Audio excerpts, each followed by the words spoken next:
Welcome to this short introduction to how to navigate in the APR online study course. This is the course map that you see before you right now. Let me point out some things at the very top of the page. You'll see that there are points that are awarded when you complete activities, and so you'll see your progress and you'll see the points that you have received for each activity at the top of the screen. In addition, if you mouse over your name at the top of the screen, you'll also see links to other courses. If you're taking other courses on this learning management system, your certifications, you'll also be able to see specific responses for each of the activities that you've taken in the progress. If you belong to groups, you'll be able to see those groups there and also be able to see your files. We are not using my branches. Let's take a look at the profile, which is my information. If you go to this page, you'll see that you can see the courses that you're enrolled in, the groups that you're enrolled in as well. You'll be able to change your name or your information, your email address, and also your logon and your password. You're given a default password when you enroll in the course, and we encourage you to change the password if you'd like to make sure that your site is secure, that your account is secure. Also, the bio, you can put a little information in here. We do have an introduction activity, so you may want to save your bio for that area, because this is not accessible to other participants, and we want to share your information in the introduction. You'll also be able to change your time zone, so feel free to change your time zone to your correct time zone there. And also you can include a photograph. So when you click on the photograph icon here, you can select a photograph and you can insert it. You may also be able to crop your photograph. So if you want to change the way the photograph looks in the avatar, which also is shown on all of your postings within the activities, and you'll also be able to use a URL for your photograph. When you click Update User, it will ask you to submit your password. So let's talk just a little bit about navigating through the course. Obviously, you have a button here that says Go to Course. That will pick you up right where you left off. So anytime you come back to the course and you see the course map, which is a listing of all of the course modules, you'll be able to click on this button over here and it will take you directly to wherever you left off in the course. You'll also see, if you look on the course map, you'll also see that there are check marks on the items that you have completed. You can randomly access any of the module materials, but the materials that have been completed will have a check mark. So let's take a look. Let's go ahead and navigate through some of the materials. This is the web meeting schedule, and it's for the summer.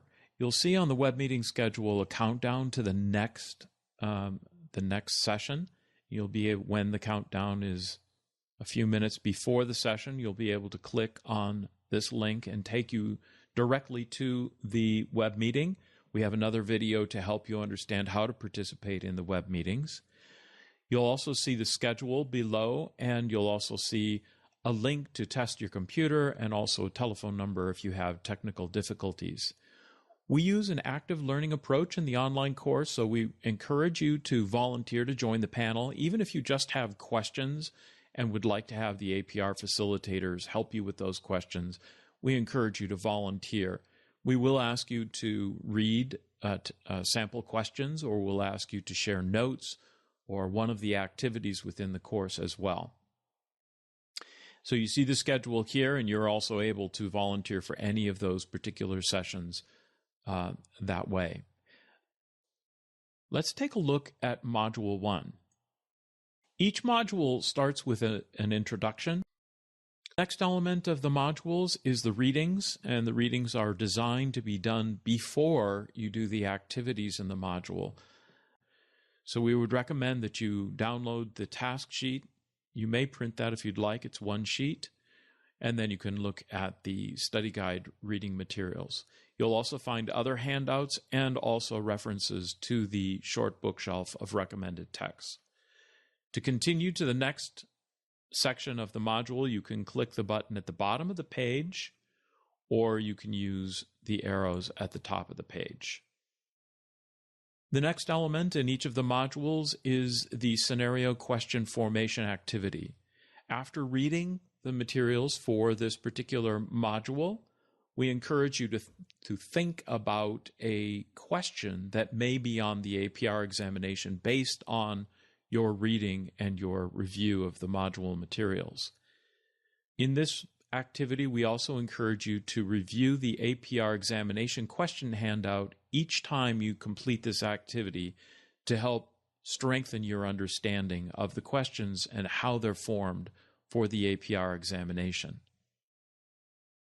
When you go to the activity to post your scenario question, you'll see questions that were posted by others, and all you need to do is to click the reply button and add your question. If you would like, you can also respond to others who have written a question by clicking the comment button when hovering over their question. We want to encourage you to consider adding constructive criticism to others who are posting questions to help them understand whether or not their question conforms to the characteristics of questions on the APR examination. After you've posted your question, you can return to the course by clicking Return to APR Prep. In Module 1, you'll also have the opportunity to create your introduction. And the introduction is an opportunity to introduce yourself, share just a little bit about your professional background, and provide contact information or a way for others to connect with you. We also encourage you to return to your introduction to post your target date for when you plan to take the APR examination. So here's an example of an introduction, and you can review other people's introductions. You can include photographs. You can also include links. Post your own introduction, scroll down to find the reply area, and then type your response or compose your response in a word processing program and paste it into the text window. It's a little tricky to post a photograph in a discussion, but let's show you how.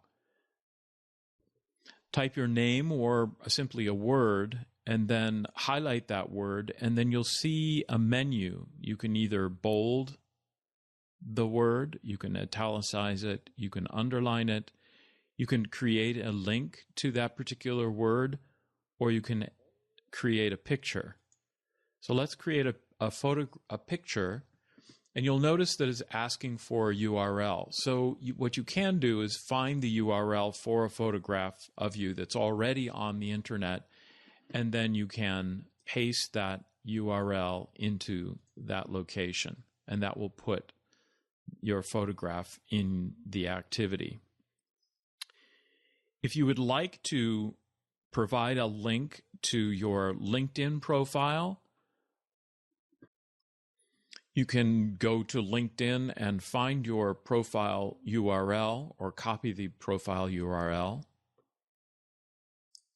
and then type LinkedIn profile or whatever you'd like to type for the words for your introduction to that profile, and then click on the hyperlink and paste the link in the window.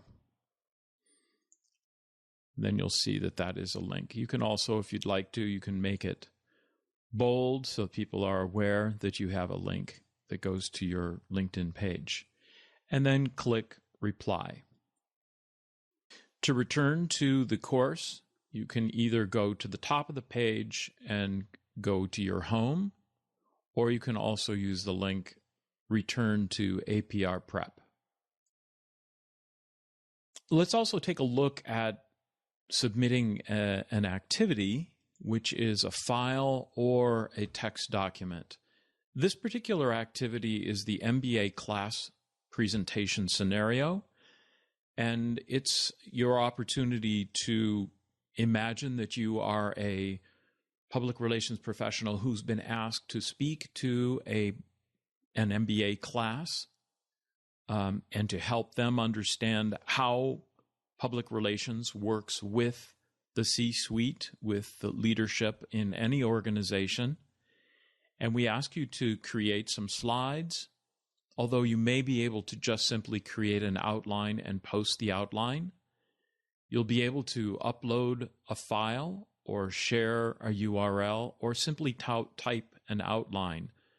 And in this particular activity, you submit the activity below. And we also show you an example of a Google slide that has been embedded in that particular activity. And what you can do right here is either embed the slides for your activity, or you can share a URL to the presentation, or you can upload a file. Let's first show you how to upload a file. So click below where it says upload a file, and then click on the upload file, the PowerPoint, or you could select a PDF to include in your presentation. At any time, you can check your progress by mousing over your name in the top right and go to My Progress. There's a lot of information on this particular page. It has a dashboard for all of your progress. You can see how many times you've logged in. You can see what kind of material you've submitted for any period of time. You can also export all of your records using the Excel format export button. If there are badges for particular activities, you'll be able to see those.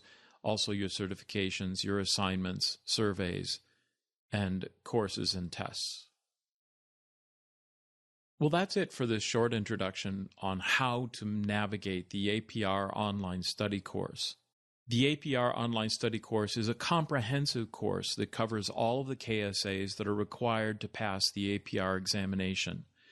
Module 1 has Public Relations and Management Function.